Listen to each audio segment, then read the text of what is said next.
जय श्री राम दोस्तों, स्वागत है आप सभी का सनातन धर्म यात्रा में। दोस्तों, जैसा कि आप सभी जानते हैं कि पिछले कई वीडियो से हम लोग लगातार बौद्ध ग्रंथों का पोस्टमार्टम कर रहे हैं। आज उसी श्रृंखला में हम आप सभी को बौद्ध ग्रंथ दिग्निकाय से कुछ ऐसी चीजें दिखाने वाले हैं जिसके बाद आप आश्चर्यचकित हो जाएंगे। तो पहला उसमें यह है कि भगवान गौतम बुद्ध ने मृत्यु से पूर्व अंतिम भोजन क्या किया था। दूसरा आप जानेंगे कि भगवान गौतम बुद्ध से भी पूर्व स्तूप बना करते थे। और तीसरा आप जानेंगे कि भगवान गौतम बुद्ध की अंतिम क्रिया किस प्रकार हुई थी। तो आइए चलते हैं बौद्ध ग्रंथ दिग्निकाय की पृष्ठ संख्या 136 पर। इसमें लिखा है चुंद का भोजन, और इसमें लिखा है तब भगवान भिक्षु संघ के साथ जहाँ पावा थी वहाँ गए। वहाँ पावा में भगवान चुंद करमार सोनार पुत्र के आम्रवन में विहार करते थे। चंदकरवार पुत्र ने सुना भगवान पावा में आए हैं, पावा में मेरे आम्रवन में विहार करते हैं। तब चंद कुमार पुत्र जहाँ भगवान थे वहाँ जाकर भगवान को अभिवादन कर एक ओर बैठे चंदकरमार पुत्र को भगवान ने धार्मिक कथा से समुत्तेजित किया। तब चुंद ने भगवान की धार्मिक कथा से समुत्तेजित हो भगवान से यह कहा, बनते भिक्षु संघ के साथ भगवान मेरे कल का भोजन स्वीकार करें। भगवान ने मौन से स्वीकार किया। तब चंद कुमार पुत्र ने उस रात के बीत जाने पर खाद्य भोज और बहुत सा सूकर मद्रवा यानी कि सुअर का मांस तैयार करवा भगवान को कल की सूचना दी।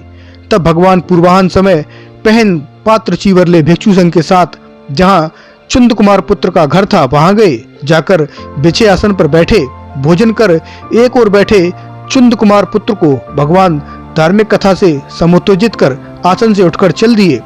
तब चंद कुमार पुत्र के भात भोजन को खाकर भगवान को खून गिरने की कड़ी बीमारी उत्पन्न हुई। मरणांतक सख्त पीड़ा होने लगी। उसे भगवान ने स्मृति संपर्जन्य युक्त हो बिना दुखित हुए सहन किया। तब भगवान ने आयुष्मान आनंद को संबोधित किया। तो यहाँ पर आपने देखा कि भगवान ने मृत्यु से पूर्व सुअर का मांस खाया था। और कहाँ खाया था? तो वो खाया था चुंद कुमार पुत्र जी के यहाँ पे। तो आइए अब आपको दिखाते हैं कि भगवान गौतम बुद्ध से पूर्व भी स्तूप बना करते थे। तो इसके लिए आप चलिए दिग्निकाय की पृष्ठ संख्या 142 पर। इसमें है चक्रवर्ती की दाह क्रिया। इसमें लिखा है, बनते तथागत के शरीर को हम कैसे करेंगे आनंद। तथागत की शरीर पूजा से तुम बेपरवाह हो। तुम आनंद सच्चे पदार्थ सदर्थ के लिए प्रयत्न करना, सतर्थ के लिए उद्योग करना। सत अर्थ अप्रमादी उद्योगी आत्म संयमी हो बिहरना। हे आनंद, क्षत्रिय पंडित भी, ब्राह्मण पंडित भी, गृहपति पंडित भी तथागत में अत्यंत अनुरक्त रहे। वह तथागत की शरीर पूजा करेंगे। बनते तथागत के शरीर को कैसे करना चाहिए? जैसे आनंद राजा चक्रवर्ती के शरीर को किया जाता है वैसे तथागत के शरीर को करना चाहिए। बनते राजा चक्रवर्ती के शरीर के साथ कैसे किया जाता है? आनंद राजा चक्रवर्ती के शरीर को नए वस्त्र लपेटते हैं। नए वस्त्र से लपेट धुनी रुई से लपेटते हैं।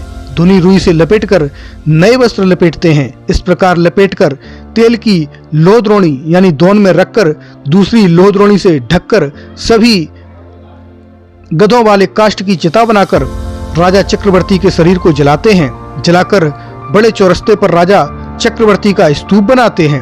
वहां आनंद जो माला गध या चूर्ण चढ़ाएंगे या अभिवादन करेंगे या चित्त प्रसन्न करेंगे तो यह दीर्घ काल तक उनके हित सुख के लिए होगा। तो यहाँ पर आपने एक बात देखी कि पूर्व के चक्रवर्ती राजाओं के लिए भी स्तूप बनवाया जाता था। इसका अर्थ है कि बुद्ध का स्तूप पहला स्तूप नहीं था, उससे पहले भी स्तूप हुआ करते थे। अब आइए आपको दिखाते हैं कि भगवान गौतम बुद्ध की दाह क्रिया कैसे हुई थी। तो आपको ले चलते हैं दिग्निकाय की पृष्ठ संख्या 150 पर। इसमें लिखा है दाह क्रिया। इसमें लिखा है, आयुष्मान महाकश्यप और उन 500 भिक्षुओं के वंदना कर लेते ही भगवान की चिता स्वयं जल उठी।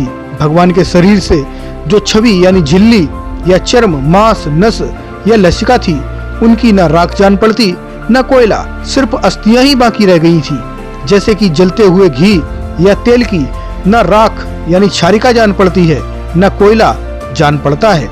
भगवान के शरीर के दग्ध हो जाने पर मेघ ने प्रादुर्भूत हो आकाश से भगवान की चिता को ठंडा किया। कुशीनारा के मल्लों ने भी सर्वगंध मिश्रित जल से भगवान की चिता को ठंडा किया। तब कुशीनारा के मल्लों ने भगवान की अस्थियां शरीरानी की सप्ताह भर सस्ता सागर में शक्ति हस्त पुरुषों के घेरे का पंजर बनवा, धनुष हस्त पुरुषों के घेरे का प्रकार बनवा, नृत्य गीत वाद्यमाला गद से सत्कार किया, गुरकार किया, माना पूजा और उसके बाद स्तूप निर्माण किया गया। तो दोस्तों यहाँ पर आपने 3 बातें जानी। ये जानकारी आपको कैसी लगी कृपया कमेंट बॉक्स में अवश्य बताइए। बने रहिए सनातन धर्म यात्रा के साथ और लेते रहिए रोचक एवं धार्मिक जानकारियां प्रमाणों के साथ। धन्यवाद। जय श्री राम।